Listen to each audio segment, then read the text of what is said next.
কি হৈছিল এই দফাসমূহ কাৰ্যকৰী হৈছেনে এতিয়ালৈ? দফাসমূহ বহুতো কাৰ্যকৰী হ'ল। বিভিন্ন মূল দফাসমূহ এতিয়াও কাৰ্যকৰী হ'বলৈ বাকী আছে। গাঁও সম্প্ৰসাৰণৰ 60খন গাঁও এতিয়ালৈকে সম্প্ৰসাৰণ হ'ল বা অন্তৰ্ভুক্ত হ'ল শোণিতপুৰ বিশ্বনাথত, আৰু অধিক গাঁও আছে সোমাবলৈ।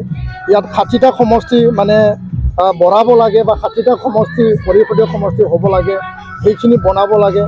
আৰু আহি থকা সময়ত সংবিধান সংশোধনী বিধেয়কৰ যোগেদি বিটিআৰৰ যিখিনি ক্ষমতা, তাৰ পাৱাৰ এণ্ড ফাংচন, তাৰ যিখিনি চিট, তাৰ এণ্টি ডিফেকশ্যন ল যিখিনি আছে সেইখিনি বৃদ্ধি কৰিব লাগে।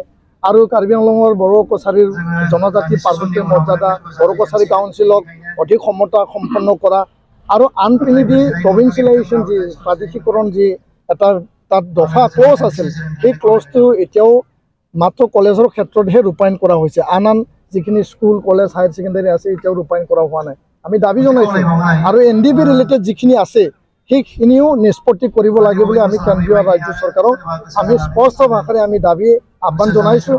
আলোচনাত মিলিত হৈছোঁ, আৰু এই আলোচনাটো আমি মানে খুব স্পষ্টকৈ আমি কেন্দ্ৰীয় আৰু ৰাজ্য চৰকাৰক আমি দাঙি ধৰিছোঁ। ধন্যবাদ। কিন্তু দীৰ্ঘদিনীয়া যিটো নাই, এতিয়া বৰ্তমান 93 BSc চুক্তি হ'ল, 2003 BTC চুক্তি হ'ল, 2020 বিটিআৰ চুক্তি হ'ল, শান্তি চুক্তি। তো চুক্তি ৰূপায়ণৰ স্বাৰ্থ, চুক্তি ৰূপায়ণৰ সপক্ষে চুক্তিক টাইম বাউণ্ড স্পীডি ইমপ্লিমেণ্টেশ্যনৰ কাৰণে এফচু লাগি আছে। আৰু ইয়াত আমি মনোনিৱেশ কৰিছোঁ, বড়োলেণ্ডত শান্তি ঘূৰাই অনাৰ কাৰণে আমি কাম কৰিছোঁ, আৰু সকলো একেলগে মানে ভাই ককাইৰে আমি মিলি পেলাই আগুৱাই যাব লাগে, সেই সংকল্পটো লৈ পেলাই আমি কাম কৰি আছোঁ। আৰু ইয়াৰ কাৰণে চুক্তি আমাৰ এতিয়া প্ৰায়ৰ এজেণ্ডা, আৰু এই চুক্তিটো ৰূপায়ণৰ ক্ষেত্ৰতহে আমি সৰ্বাংগীন উন্নয়ন হ'ব বুলি আমি দৃঢ় বিশ্বাসী আৰু আশাবাদী।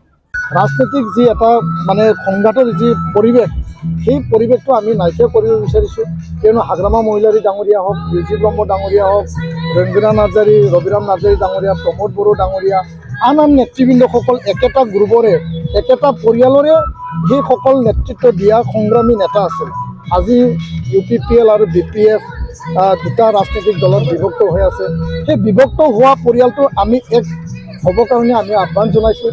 ফৰ্মুলা এজেণ্ডা, ইয়াৰ ভৱিষ্যত কাৰ্যপন্থা পৰিকল্পনা কি হ'ব ৰাজনৈতিক দলবিলাকে তৈয়াৰ কৰিব, কিন্তু জাতীয় সংগঠন, জাতীয় চেতনা অনুভূতি আমি সদায় এই কথাটো উপলব্ধি কৰোঁ যে একতাৰ মাজেৰে আমি যাব লাগে, একে ৰাস্তাত খোজকাঢ়িব লাগে। আৰু এই সংঘাত আৰু সংঘৰ্ষ ক্ষয় ক্ষতি এৰাই পেলাই যদি আমি আমাৰ ৰাজনৈতিক সাংবিধানিক অধিকাৰ এই বিটিআৰ অঞ্চলখন যদি আগুৱাই নিব পাৰোঁ, বিটিআৰ কেন্দ্ৰিক যি এটা আঞ্চলিক দল, সেইটো আমি যদি একে ৰাস্তাত ৰাইজে যি বিচৰাইছে সেই বিচৰাৰ কথাকে আমি কৈছোঁ, ৰাইজৰ মনৰ কথা আমি প্ৰকাশ কৰিছোঁ।